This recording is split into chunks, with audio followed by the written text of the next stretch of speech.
Jagadish Shettar BJP ಸೇರ್ಪಡೆಗೆ Congress ಕಿಡಿ ಕಾಡ್ತಾ ಇದೆ. ಶೆಟ್ಟರ್ ವಿರುದ್ಧ ಹರಿಹಾಯ್ತಾ ಇದ್ದಾರೆ ಕಾಂಗ್ರೆಸ್ನ ಸಚಿವರು. ಚುನಾವಣೆ ಬಂದಾಗ ಇದೆಲ್ಲ ಮಾಮೂಲಿ ಅಂತ ಹೇಳಿ ಸತೀಶ್ ಹೇಳಿದ್ರು. ಶೆಟ್ಟರ್ ರಾಜೀನಾಮೆ ದಿಗ್ಭ್ರಮೆಯನ್ನ ಹುಟ್ಟಿಸಿದೆ ಅಂತ ಹೆಬ್ಬಾಳ್ಕರ್ ಹೇಳ್ತಿದ್ದಾರೆ. ಶೆಟ್ಟರ್ ಸೇರ್ಪಡೆ ಹಿಂದೆ ಇಡಿ ಇದೆ ಅಂತ ಹೇಳಿ ಪ್ರಿಯಾಂಕ್ ಖರ್ಗೆ ಕೂಡ ಹೊಸ ಬಾಂಬ್ ಸಿಡಿಸ್ತಾ ಇದ್ದಾರೆ. ಅದರ ಜೊತೆಗೆ ಶೆಟ್ಟರ್ ಇಂದ ನಷ್ಟವೇ ಇಲ್ಲ ಅಂತ ಹೇಳಿ ಚಲುವರಾಯಸ್ವಾಮಿ ಹೇಳಿದ್ದಾರೆ. ಬ್ಯಾಕ್ ಟು ಬ್ಯಾಕ್ ಕೈ ಸಚಿವರಿಂದ ಶೆಟ್ಟರ್ ವಿರುದ್ಧ ಅಸಮಾಧಾನವನ್ನ ವ್ಯಕ್ತಪಡಿಸಲಾಗ್ತಾ ಇದೆ. ಯಾಕಂದ್ರೆ ಅವರಿಗಿಂತ ಹೆಚ್ಚು ಪ್ರಿಫರೆನ್ಸ್ ಶೆಟ್ಟರ್ ಅವರಿಗೆ ನೀಡಲಾಗ್ತಾ ಇತ್ತು ಪಕ್ಷದಲ್ಲಿ. ಕಾರಣ ಅವರು ಹಿರಿಯ ರಾಜಕಾರಣಿ ಅಂತ. ಅದಾಗೋದು ಯಾಕಂದ್ರೆ ಈಗ ಇಲ್ಲ ಚುನಾವಣೆ ಅಂದ್ರೆ ಮೋಡಿದ್ದಂಗೆ ಇದು ಗಾಳಿ ಮಳೆ ಗುಡುಗೆಲ್ಲ ಬರ್ತೈತೆ. 2 ತಿಂಗಳಂಗೆ ಆ ಕಡೆ ಹೋದಾರ ಈ ಕಡೆ ಹೋಗ್ತಾರೆ, ಆ ಕಡೆ ಈ ಕಡೆ ಹೋಗ್ತಾರ. ಅದ್ರ ಸ್ವಾಭಾವಿಕ ಅದ ಸ್ಟಾರ್ಟ್ ಆಗೋದು. ಒಂದ್ ಕಡೆ ಮಳೆ ಜೋರು ಬೀಳ್ಬಹುದು, ಒಂದ್ ಕಡೆ ಬೀಳದೇ ಇರಬಹುದು. ಛತ್ರಿ ಹಿಡ್ಕೊಂಡು ಅವರು ತಮಗೆ ಅವಮಾನ ಆಗಿದೆ ಅಂತ ಬಂದ್ರು, ಅವ್ರನ್ನ ಸ್ವಾಗತ ಮಾಡಿದ್ವಿ. ಅವರಾಗೆ ಬಂದ್ರು, ಟಿಕೆಟ್ ಅನ್ನ ಕೊಟ್ವಿ. ಎಲೆಕ್ಷನ್ ಅಲ್ಲಿ ಸೋತ್ರು. ನಮ್ಮೆಲ್ಲ ಕಾರ್ಯಕರ್ತರು ಅಲ್ಲಿ ಎಲ್ಲ ತ್ಯಾಗ ಮಾಡಿ ಅವರ ಇಲೆಕ್ಷನ್ನ ರಾತ್ರಿ ಆಗಲಿ ದುಡ್ದು ಕಾರ್ಯಕರ್ತರು ಎಲ್ಲ ಮಾಡಿದರು. 35,000ದಿಂದ ಸೋತರು.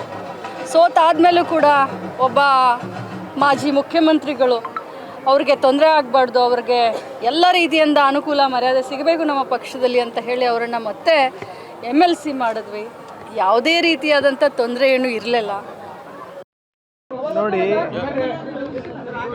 ಶೆಟ್ಟರ್ ಅವರು ಇರ್ಬೋದು ಅಥವಾ ಬೇರೆ ನಾಯಕರು ಇರ್ಬೋದು, ಏನಿವತ್ತು BJP ಅವರು ಗಾಳ ಹಾಕಲಿಕ್ಕೆ ಪ್ರಯತ್ನ ಮಾಡ್ತಾ ಇದ್ದಾರೆ. ಒಂದು ಮಾತ್ರ ಎದ್ದು ಕಾಣುತ್ತೆ, ರಾಜ್ಯ BJP ನಾಯಕತ್ವದಲ್ಲಿ ಕೇಂದ್ರ BJP ನಾಯಕರಿಗೆ ಭರವಸೆ ಇಲ್ಲ. ಇಲ್ಲಿ ವಿಜೇಂದ್ರ ಅವರ ನಾಯಕತ್ವದಲ್ಲಿ ಇರ್ಬೋದು, ಅಶೋಕ್ ಅವರ ನಾಯಕತ್ವದಲ್ಲಿ ಇರ್ಬೋದು, ಕೇಂದ್ರ ಸರ್ಕಾರ ಇಲ್ಲಿ ಗೆಲ್ಲಕ್ಕಾಗೋದಿಲ್ಲ ಅಂತ ಭಾಳ ಸ್ಪಷ್ಟವಾದಂಥ ಸಂದೇಶ ಪದೇ ಪದೇ ಕಳಿಸ್ತಾ ಇದ್ದಾರೆ. ನಿನ್ನೆ ನೀವು ಶೆಟ್ಟರ್ ಅವರ ಸಂದರ್ಶನ ನೋಡಿದಾಗ ಅವ್ರೇನು ಹೇಳಿದ್ದಾರೆ, ಕಾಂಗ್ರೆಸ್ನವರು ನನಗೆ ಭಾಳ ಗೌರವಾನ್ವಿತವಾಗಿ ನೋಡ್ಕೊಂಡಿದ್ದಾರೆ, ಸೂಕ್ತವಾದಂಥ ಸ್ಥಾನಮಾನ ಕೊಟ್ಟಿದ್ದಾರೆ, ಮೋದಿ ಅವರ ಕೈ ಬಲಪಡಿಸಲಿಕ್ಕೆ ನಾನು ಹೋಗ್ತಾ ಇದ್ದೀನಿ ಅಂತ. ಅಂದರೆ ಅರ್ಥ ಏನು? ಕರ್ನಾಟಕದಲ್ಲಿ ಮೋದಿ ಅವರ ಅಲೆ ಇಲ್ಲ. ಕರ್ನಾಟಕದಲ್ಲಿ ಕನ್ನಡಿಗರ ಅಸ್ತಿತ್ವ ಮತ್ತು ಅವರ ಹಿತಾಸಕ್ತಿ ಇಂಪಾರ್ಟೆಂಟ್ ಇದೆ. ಅದನ್ನು ಕಾಪಾಡೋದ್ರಲ್ಲಿ ಕೇಂದ್ರ ಸರ್ಕಾರ ವಿಫಲರಾಗಿದ್ದಾರೆ. ಅದಕ್ಕೆ ನಮ್ಗೆ ಯಾರೇ ನಾಯಕರು ಸಿಕ್ಕಿದ್ರು ಕೂಡ ನಾವು ತಗೋತೀವಿ ಅಂತ ಸ್ಪಷ್ಟವಾದಂಥ ಸಂದೇಶ ಕೊಟ್ಟಿದೆ. ಸೊ ಇಲ್ಲಿ ನಾಯಕತ್ವದ ಕೊರತೆ ರಾಜ್ಯ BJPನಲ್ಲಿ ಎದ್ದು ಕಾಣ್ತಾ ಇದೆ. ಅದಕ್ಕೆ ಹೋಗೋರು ಹೋಗ್ತಾ ಇರ್ತಾರೆ, ಬರೋರು ಬರ್ತಾ ಇರ್ತಾರೆ. ಅದಕ್ಕೇನಿದೆ, ಇದೊಂದು ಆರಂಭ ಅಷ್ಟೇ ಸೆಂಟ್ರದು, ಇನ್ನೂ ಬೇಕಾದಷ್ಟಿದೆ, ವೇಟ್ ಮಾಡಿ ನೋಡಿ. ಅರೆ ಹಿಂಗೆ ಹೇಳಿ ಆಯ್ತಲ್ಲಪ್ಪ. ಈಗ ಅವ್ರು ಬಂದು ನಮ್ಮ ಪಕ್ಷಕ್ಕೆ ಎಷ್ಟು ತಿಂಗಳಾಯ್ತು ಹೇಳಿ? 6 ತಿಂಗಳಾಯ್ತು. ನಮ್ಮದು 138 ವರ್ಷದ ಪಕ್ಷದ ಇತಿಹಾಸ ಇದೆ ನಮ್ಮದು. ಏನು ಅವ್ರು ಬರೋದ್ರಿಂದ ಹೋಗೋದ್ರಿಂದ ನಮ್ಮ ಪಕ್ಷದ ಅಸ್ತಿತ್ವ ಇದೆಯಾ?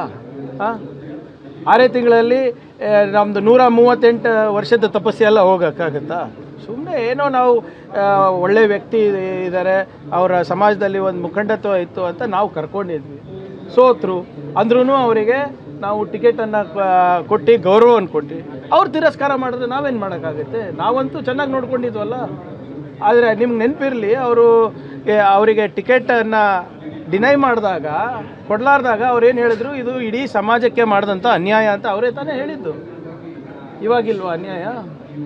ಇವಾಗ ಅವ್ರ ಸಮಾಜಕ್ಕೆ ದ್ರೋಹ ಮಾಡ್ತಾ ಇಲ್ವಾ ಬಿಟ್ಟು? ಅಂದರೆ ಇವರು ಯಾವಾಗ ಬೇಕಾವಾಗ ಇವರಿಗೆ ಬೇಕಾದಾಗ ಅನ್ಯಾಯ, ಇವ್ರಿಗೆ ಬೇಕಾದಾಗ ನ್ಯಾಯನಾ? ನಮ್ಗಿಂತ ಹೆಚ್ಚಾಗಿ ಅವ್ರಿಗೆ ಪ್ರಶ್ನೆ ಕೇಳಿ, ಯಾಕೆ ಬಿಟ್ಟು ಹೋದ್ರು, ಏನು ಬಿಟ್ಟು ಹೋದ್ರು, ಮೋದಿ ಅವ್ರಿಗೆ ಏನು ಅನಿವಾರ್ಯತೆ ಬಂತು ಕರ್ನಾಟಕದಲ್ಲಿ? ಇವರು ಕೈಬಲಪಡಿಸ್ಲಿಕ್ಕೆ ಹೋದ್ರಲ್ಲ ಯಾರು? ಟಿಕೆಟ್ಟು BJP ಅವರು ಟಿಕೆಟ್ ಡಿನೈ ಮಾಡಿದ್ರು, ಅಂಥವ್ರು ಇವತ್ತು ಹೋಗಿ ಮೋದಿ ಕೈ ಬಲಪಡಿಸ್ತಾ ಇದ್ದಾರೆ. ಅಂದರೆ ಇಲ್ಲಿನ ನಾಯಕತ್ವದ ಆಳ ಎಷ್ಟಿದೆ, ನಾಯಕತ್ವದ ಕೊರತೆ ಎಷ್ಟಿದೆ ಅಂತ ನಿಮ್ಮ ವಿವೇಚನೆಗೆ ಬಿಡ್ತೀನಿ. ಈಗ ಜಗದೀಶ್ ಶೆಟ್ಟರಿಂದ ನಮಗೆ ಲಾಭನೂ ಇಲ್ಲ, ನಷ್ಟನೂ ಇಲ್ಲ. ಜಗದೀಶ್ ಶೆಟ್ಟರು ಅವತ್ತು ಅಲ್ಲಿ ನೋವಾಗಿ ನಾನು ಬರ್ತೀನಿ ಅಂತೇಳಿ ಬಂದರು. ನಮ್ಮಲ್ಲಿ ಅವರೊಬ್ಬರು ಹಿರಿಯ ನಾಯಕರು, ಮಾಜಿ ಮುಖ್ಯಮಂತ್ರಿಗಳು ಅಂತೇಳಿ ಒಂದು ಚುನಾವಣೆ ಅಭ್ಯರ್ಥಿಯಾಗಿ ಮಾಡಿದ್ರು. ಸೋತ ಮೇಲೆ MLC ಮಾಡಿದ್ವಿ. ಅದಕ್ಕಿಂತ ಏನು ಹೆಚ್ಚು ಬಯಸ್ತಕ್ಕಂಥದ್ದಲ್ಲ. ಅದ್ರ ಮೇಲೆ ಅವ್ರು ಹೋದರೆ ನಾವೇನು ಅವರನ್ನು ಬಪ್ಪಾಯಿಲಿ ಅಂತ ಕರೆದಿರಲಿಲ್ಲ. ಅವರು ಅಲ್ಲಿ ನೋವಾಗಿ ಬಂದವ್ರೆ, ತಿರ್ಗಿ ವಾಪಸ್ ಅಲ್ಲಿ ಹೋಗಿದ್ದಾರೆ. ಜನದ ಮುಂದೆ ಬಿಟ್ಬಿಡೋದು. ಸೊ ಅವ್ರು ಇದ್ರೆ ನೋಡ್ರಿ, ನಮ್ಮ ಪಕ್ಷದಿಂದ ನಮ್ಮ ಲೀಡರ್ಗಳಿಂದ ಅವರಿಗೆ ಒಂದು ನಾನು ಅಬ್ಸರ್ವ್ ಮಾಡ್ದಂಗೆ ಯಾವುದೇ ನೋವಾಗ. ನ್ಯೂಸ್ ಫಸ್ಟ್ ನಿರ್ಭೀತಿಯಿಂದ ನಿಮ್ಮ ಪರವಾಗಿ.